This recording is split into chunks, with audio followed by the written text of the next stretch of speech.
Bismillahirrahmanirrahim. Assalamualaikum warahmatullahi wabarakatuh. Perkenalkan, nama saya Husnul Hatimah dari Universitas Muhammadiyah Mataram, Prodi PPKN semester 1 dengan NIM 2021A1C102. Pada video kali ini saya akan menjelaskan tentang ciri-ciri berpikir filsafat untuk memenuhi tugas yang diberikan oleh Bapak Abdul Saban SPD MPD selaku dosen pengampu mata kuliah pengantar filsafat. Baiklah, sebelum saya menjelaskan tentang ciri-ciri berpikir filsafat terlebih dahulu, saya akan menjelaskan apa itu filsafat, cabang-cabang filsafat, dan tujuan filsafat itu sendiri. Nah,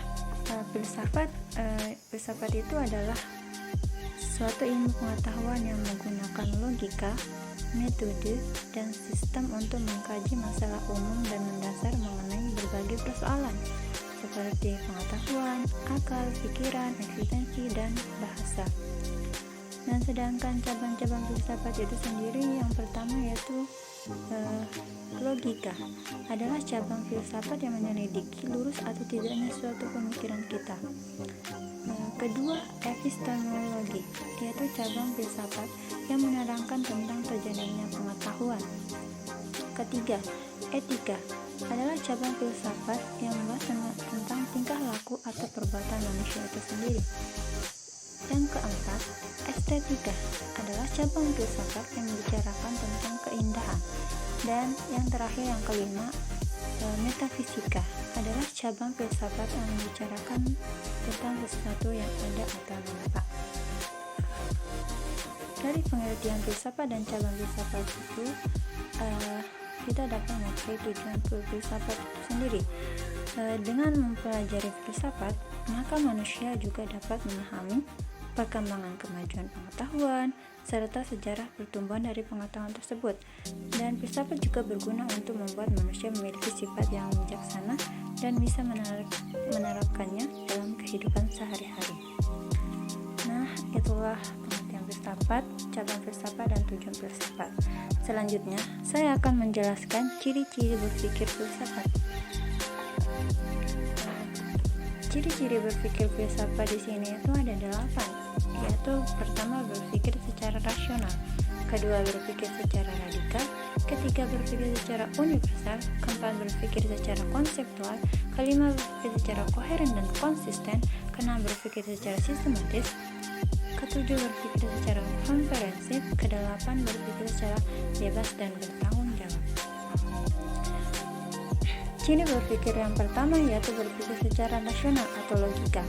Ciri pemikiran filsafat ini bersifat rasional, maksudnya itu bukan berpikir melalui perasaan yang subjektif, hayalan, atau imajinasi belakang, melainkan pemikiran rasional ini menunjukkan bahwa baik kegiatan berpikir maupun hasil pemikiran filsafat itu sendiri harus dapat diterima secara akal sehat, bukan sekadar mengikuti sebuah common sense atau pemikiran umum. Ciri pemikiran filsafat yang rasional itu membuat filsafat disebut sebagai pemikiran kritis atau ilmu kritis.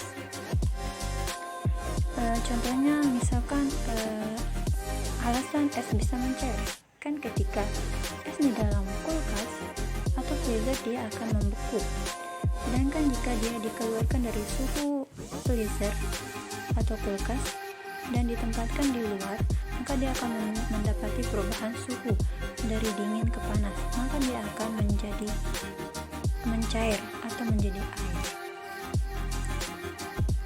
Ciri berpikir selanjutnya yang kedua yaitu berpikir secara radikal, yaitu maksudnya berpikir sampai ke akar-akarnya atau sampai pada hakikat masalah untuk menemukan dan mengangkat dasar-dasar pemikiran secara utuh ke permukaan.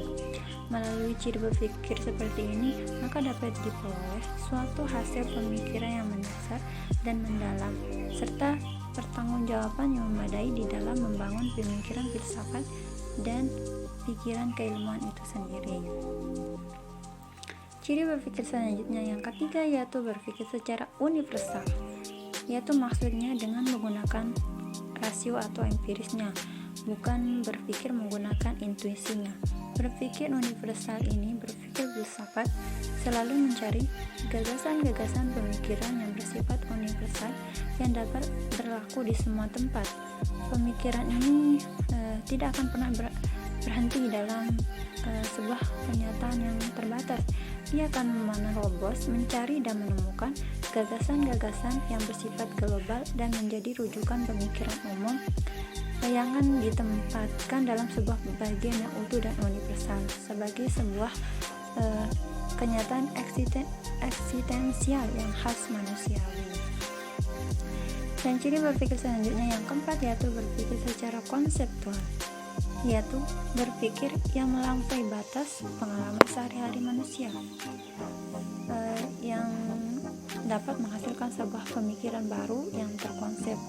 Pemikiran konseptual ini hendak menunjukkan bahwa pikiran bukan sekadar sebuah ide, tetapi sebuah realitas eksistensi dan konteksnya yang nyata dan jelas.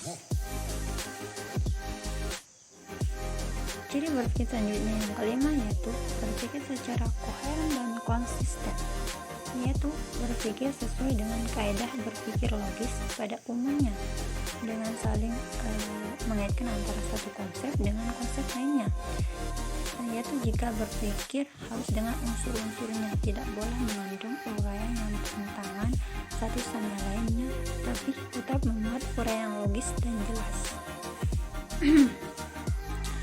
Implementasi dari kedua berpikir ini adalah berpikir koheren. Implementasinya adalah dia akan menyelesaikan suatu persoalan dengan runtun sesuai kaidah-kaidah berpikir. Sedangkan implementasi dari berpikir konsisten adalah dia akan menyelesaikan sesuatu persoalan dengan runtun sesuai kaidah-kaidah berpikir, serta dia akan konsisten atau bertanggung jawab dengan apa yang telah dia lakukan atau pikirkan. Berpikir filsafat selanjutnya yaitu yang keenam, berpikir secara sistematis. Maksudnya yaitu berpikir dengan konsep keterkaitan berdasarkan asas keteraturan untuk mengarah suatu tujuan tertentu. Ciri berpikir filsafat ini selalu berpikir logis, terstruktur, dan teratur berdasarkan hukum berpikir yang benar. Pemikiran ini tidak hanya melepaskan atau menjejerkan ide-ide, penalaran, dan kreativitas budi secara serampang, melainkan pemikiran ini selalu berusaha mengklasifikasi atau menggolongkan serta menunjukkan makna terdalam dari pikiran dengan kata, kalimat, dan pembuktian melalui sistem-sistem penalaran yang tepat dan benar. Ciri berpikir selanjutnya yang ketujuh, berpikir secara komprehensif, yaitu berpikir dengan sedetail-detailnya, menyeluruh dan utuh. Baginya pemikiran ini keseluruhan adalah lebih jelas dan lebih bermakna daripada pembagian-pembagiannya.